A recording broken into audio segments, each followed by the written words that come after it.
Until you make the unconscious conscious, it will direct your life, and you will call it fate. Carl Jung. You live under signs every day, traffic lights, warnings, signals. But the most dangerous sign is invisible, your own unconscious directing you without your consent. How many choices have you claimed as rational only to realize later they were driven by fear? How many times have you repeated the same mistake and called it bad luck instead of seeing it as a pattern inside you? Think of the last time anger flared out of nowhere. Was it truly caused by another person, or did it rise from a wound you never faced? Remember when envy gripped you? Was it proof of someone else's superiority? Or a signal of your own neglected potential? And when you blamed circumstances for your stagnation, did you ever ask whether it was your shadow, not the world, holding you back? Jung's warning cuts sharp. The unconscious is not harmless background. It is the hidden ruler of your destiny. If you ignore it, you will live a script written by fear, shame, and denial while believing you are free. That is the sign you must stay alert for the life that looks like yours but is not truly chosen. So ask with honesty, are you awake to the forces shaping you, or are you sleepwalking under their rule? Will you continue calling chains fate, or will you confront the unconscious before it consumes your years? The most dangerous sign is not out there, it is in you. And if you do not see it, it will own you. You are taught to fear external dangers, economic collapse, betrayal, illness, failure. But Jung warns that the deepest danger is not outside you. It is the silent current of the unconscious shaping your choices while you believe you are steering. How much of your so-called freedom is merely habit disguised as decision? How often do you call bad luck what is really an old pattern repeating itself? Think of your daily life. You wear masks to function, professional, social, even spiritual masks. But do you remember the moment the mask fused with your skin? You think you are choosing, but are you not simply obeying the persona that keeps you acceptable to others? And beneath that mask lies the shadow, the parts you exile, condemn, or deny. Do you imagine they vanish because you suppress them? Or do you sense how they return in envy, anger, addiction, or sabotage? This is the context for Jung's most dangerous sign, unconscious rule. You wake early, chase goals, sustain relationships, and pursue virtue, yet beneath it all runs a hidden script. Complexes formed in childhood dictate your fears and desires. Projections blind you by showing your rejected qualities in others. The self calls for integration, but you silence it, preferring the comfort of routine. Are you truly living, or are you rehearsing a life written by wounds you never confronted? The peril is subtle, but total blindness feels safe, but it erodes you slowly. You waste years fighting enemies that are really fragments of yourself. You flee from the shadow, but every step away tightens its hold. And when you finally collapse, will you still call it fate, or will you recognize it as the price of never staying alert? The question presses, will you dare to see the unconscious at work in you, or will you let it waste your life while you pretend you are awake? The most dangerous sign Jung warns about is not written in the stars, but etched in the structures of your own psyche. To stay alert, you must understand the forces moving beneath your awareness. They are not abstractions. They are the hidden architects of your life. If you do not confront them, they rule you. If you integrate them, they serve you. The difference is not trivial. It decides whether you live consciously or remain enslaved. Persona, the mask that becomes a prison. You wear masks to survive. At work, you present competence. In relationships, kindness. In public, stability.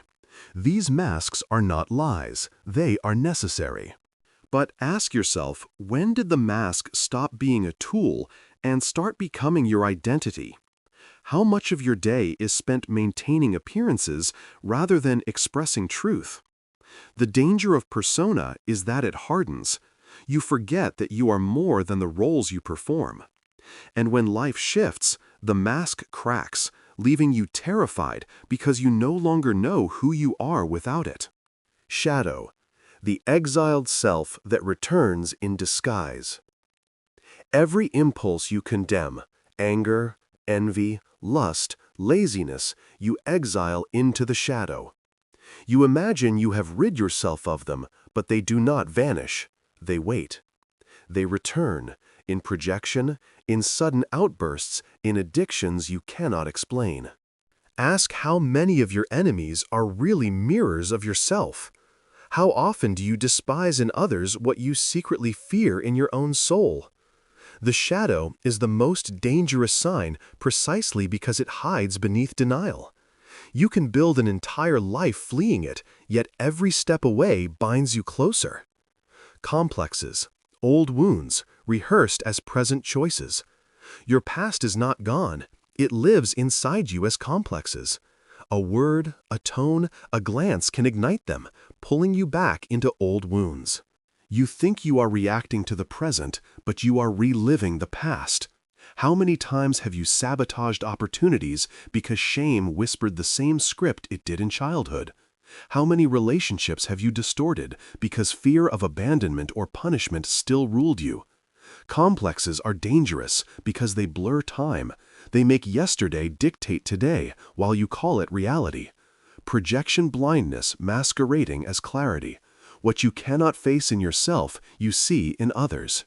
You accuse them of pride, cruelty, weakness, blindness, never recognizing the mirror.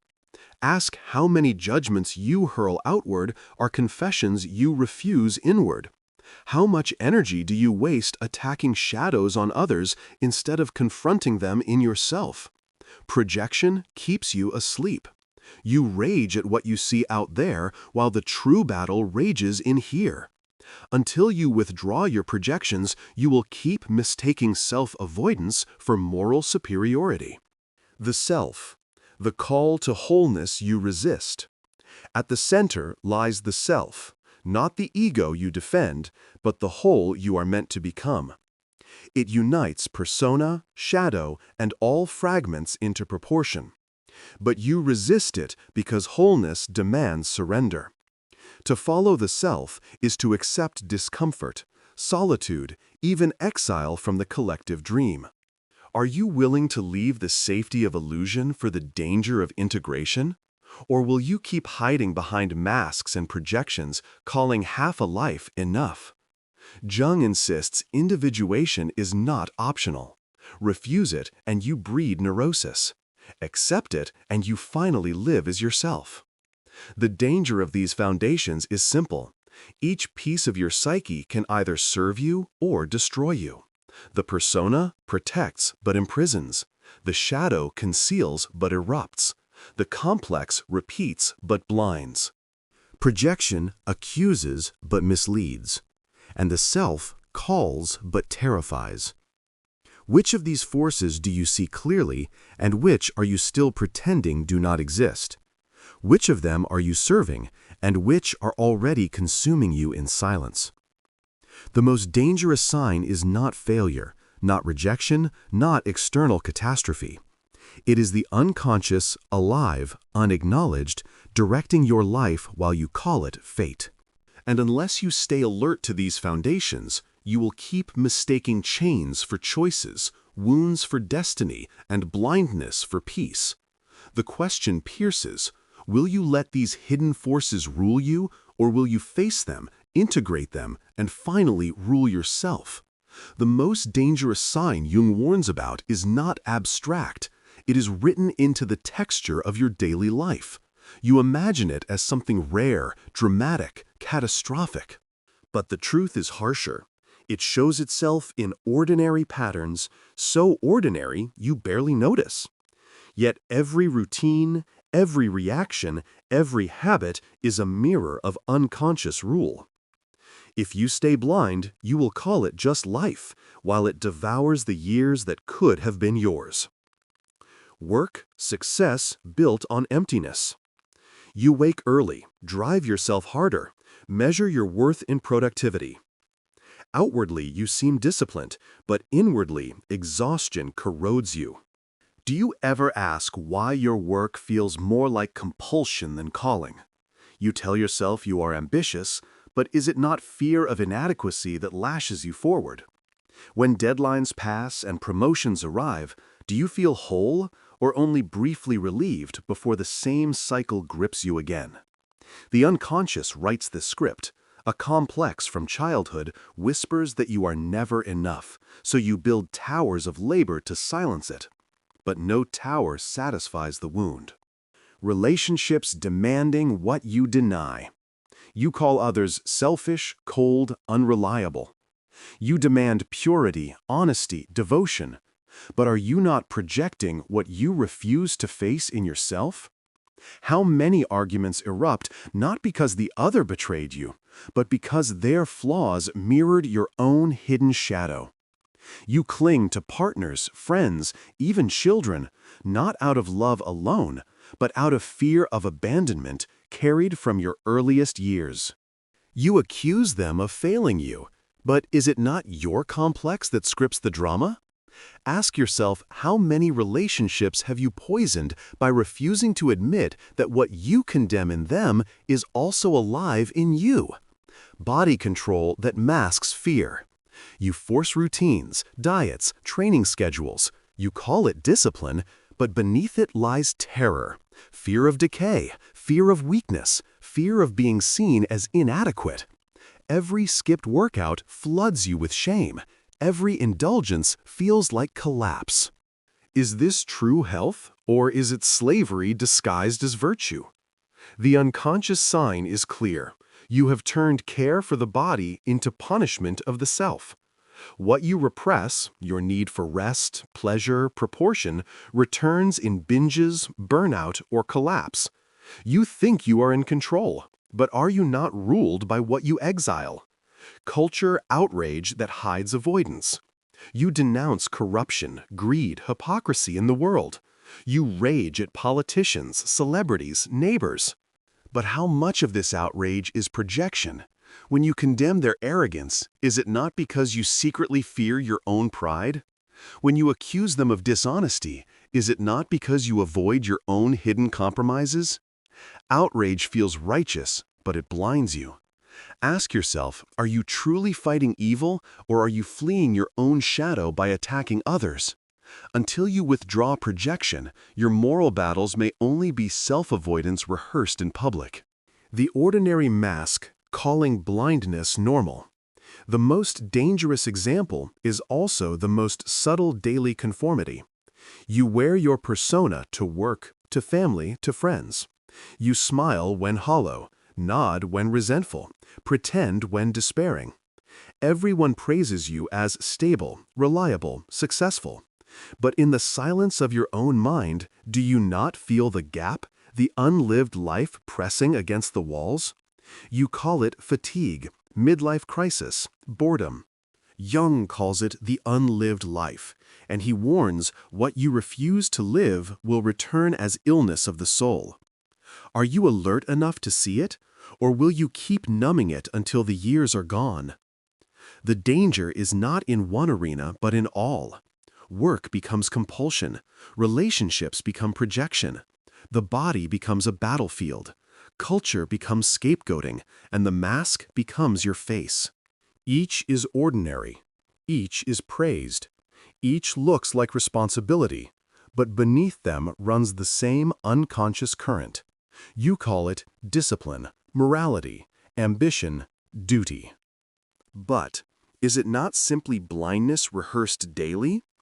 So ask with brutal honesty, in your work, do you serve meaning or compulsion? In your relationships, do you meet the other or only battle your own shadow? In your body, do you practice care or punishment?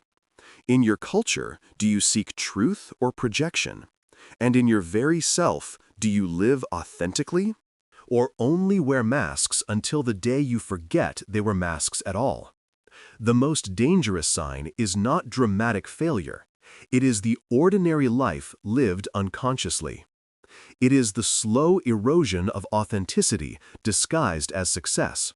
the daily exile of the self disguised as duty. If you do not stay alert, you will not even notice the waste until it is too late. And then the cruelest truth will dawn. You did not live, you only repeated. The question remains, will you keep rehearsing the script the unconscious wrote for you, or will you finally wake and write your own?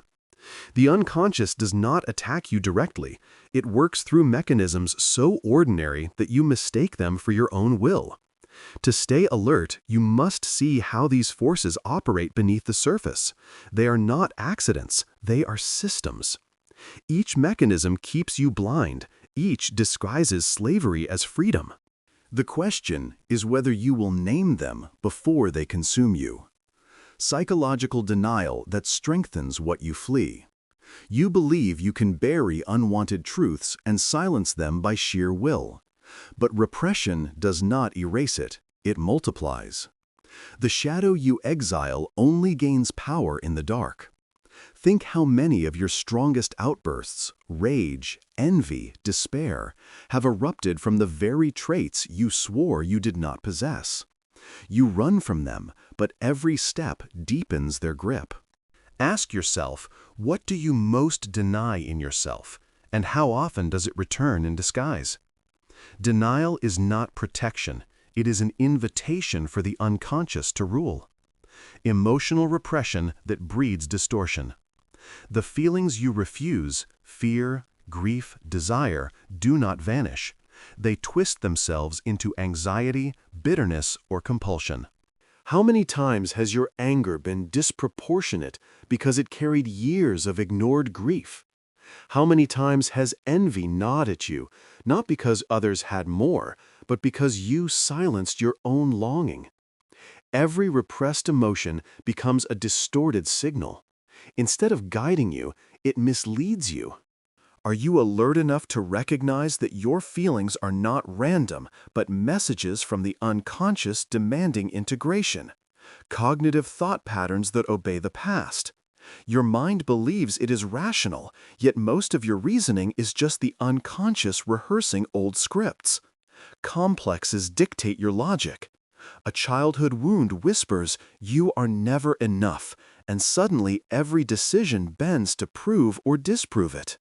How much of your thinking is truly present, and how much is yesterday masquerading as analysis? How often do you dress fear as reason? The unconscious infiltrates thought with such subtlety that you call chains clarity. Unless you question your inner narratives, you will mistake compulsion for wisdom. Behavioral habits that become chains. Every time you repeat an unconscious reaction, you dig the rut deeper. Checking your phone compulsively, overworking until collapse, apologizing for truths you never should, these are not neutral behaviors. They are grooves carved by the unconscious to keep you from freedom. You think you choose, but do you? How often do you act before thinking, then justify it after? Until you stay alert to the pattern, behavior will keep serving the unconscious while you pretend it is discipline. Ethical blindness that spreads outward. The most dangerous mechanism is moral. When you refuse to face your own corruption, you project it onto others. You condemn arrogance, dishonesty, greed, yet practice them in secret. You poison relationships by demanding purity while hiding your own flaws. Do you not see that every refusal to confront yourself multiplies harm beyond you? Jung warns, what is unlived in you corrupts not only your soul, but the lives it touches. How much of the world's injustice begins in the blindness of individuals refusing to meet their own shadow? Existential, the trap of the unlived life. All these mechanisms converge into one outcome. You waste your years. You mistake repetition for life, masks for identity, compulsions for freedom. The unconscious steals your time, not in dramatic catastrophe, but in slow erosion. You wake, work, consume, sleep, and call it living. But do you, at the end of your days, will you recognize that the greatest danger was not failure or rejection, but blindness to the life you never claimed? These mechanisms do not operate separately. They form a closed loop. Denial fuels repression. Repression distorts emotion. Emotion hijacks thought. Thought justifies behavior. Behavior corrodes ethics, and ethics collapses into a wasted life. The unconscious rules quietly, and you call it normal. That is the most dangerous sign, a life that feels ordinary but is not truly yours. So the questions cut sharply. Which of these mechanisms grips you most? Which repressed emotion dictates your choices? Which thought pattern is merely a ghost of childhood? Which habit drains your strength while you defend it as discipline? And most urgently, how long will you call this slavery fate before you finally stay alert to the ruler inside you? Because the danger is not that the unconscious exists, it always will. The danger is that you refuse to see it. And blindness, not failure, is the true catastrophe. Stay alert or live as a stranger to yourself. Knowing the unconscious is dangerous is not enough. You must act against it daily, or its quiet rule will continue unchecked. The task is not to conquer the unconscious, but to bring it into dialogue. To face what you exile, integrate what you deny, and live proportionately. Without practice, even the sharpest insight dissolves into theory. With practice, vigilance becomes sovereignty. Observation. Naming the hidden currents. Begin with ruthless honesty. Track the moments when emotion overwhelms reason, when you react before you think, when shame or envy suddenly grips you. Instead of blaming others, pause and ask, what part of me just spoke? Was that my shadow, a complex, a projection? Keep a journal, not to flatter yourself with ideals, but to record the raw evidence of how the unconscious moves through you. How often do you act on autopilot? How much of your day is dictated by old patterns rather than chosen intentions? Without observation, you remain blind. With it, you begin to see. Reflection. Creating space for awareness. Insight requires silence. Without stillness, the unconscious drowns you in noise. Take time each day, 25 minutes of solitude, writing, meditation, or simple walking. Ask yourself, what did I avoid today? Which thought felt too uncomfortable to finish? Which desire did I silence before I even named it? Reflection is not indulgence, it is confrontation. It strips away the illusion that you are in control, when in truth, the unconscious is steering. Will you dare to listen when silence reveals what noise was hiding? Shadow work, facing what you condemn. The shadow holds the qualities you most reject: laziness, greed, rage, lust, envy. To integrate it, you must stop pretending you are free of them. Notice when you attack these traits in others, that is projection revealing your own disowned energy. Instead of condemning, turn inward. Where does this live in me? How does it shape my choices? How does it sabotage me when I refuse to face it? Shadow work does not mean indulging impulses, but transforming them into awareness. Ask yourself, what part of me am I most afraid to admit exists, and what would happen if I stopped running from it? Boundaries, resisting projection and compulsion. When you fail to see your unconscious, you either project it onto others or collapse into compulsive behavior. Boundaries break both patterns. Before blaming someone else, ask, what is mine in this conflict? Before indulging a compulsion, pause. Who is choosing here, my conscious will or my wounded complex? Boundaries protect you from being consumed by what you have not yet mastered. They remind you that vigilance is not endless self-punishment, but measured self-respect. Where in your life do you need to stop giving the unconscious free rein under the disguise of inevitability? Integration, living toward the self. The ultimate practice is not repression, but integration. Jung teaches that individuation, the process of uniting your fragments into wholeness, is the antidote to unconscious tyranny. This means balancing opposites, persona with authenticity, shadow with light, instinct with reason, discipline with rest. Each day, practice proportion, 25 minutes of focused work balanced with rest. One act of truth balanced with compassion, one step into fear balanced with self-care. Ask, am I living as a divided fragment, or am I slowly moving toward the self, the center that holds everything together? Action, daily fidelity to truth. Insight without action decays into cynicism. The unconscious thrives when you know but do not act. Choose one practice daily that embodies alertness, naming a projection instead of indulging it, facing a shadow impulse instead of repressing it, setting a boundary instead of collapsing. Keep it small but consistent, because vigilance is not dramatic, it is steady. Do you truly want freedom, or only the illusion of awareness while you keep serving your old patterns? The practical work is not glamorous. It is daily, ordinary, often painful. But this is how you reclaim authorship of your life. Stay alert, not by waiting for catastrophe, but by noticing the quiet moments when the unconscious tries to rule the envy, you rationalize the habit, you excuse the mask you wear too long. If you confront even one of these each day, you begin to dismantle the most dangerous sign, the life that looks lived but is not yours. So ask with full honesty, where today did I betray myself to the unconscious? Where today did I awaken? And most urgently, will I act tomorrow with greater clarity, or will I return to sleep?